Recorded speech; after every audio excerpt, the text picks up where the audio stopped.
भने भनेर आउनु भयो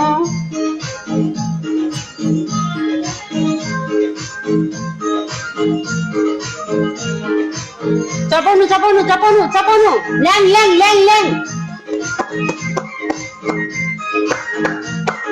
गरे खोइ ए हे अलिक गरे पर्न यहाँ पुरै लाग्नुपर्छ जिब्रोमा अनि पनि जिब्रो पट्टाउनु सक्छ अनि guys double tap double tap double tap double 1400 जना हुन्छ डबल ट्याप हैन सल्ट भनेर सुगर त खाएन नि आ ए हैन हैन बिचारा त्यस्तो हैन खर्च नै त्यस्तो त हुनुहुन्न है पाप सोध्नु हुन्न यार एउटा पाप सोध्नु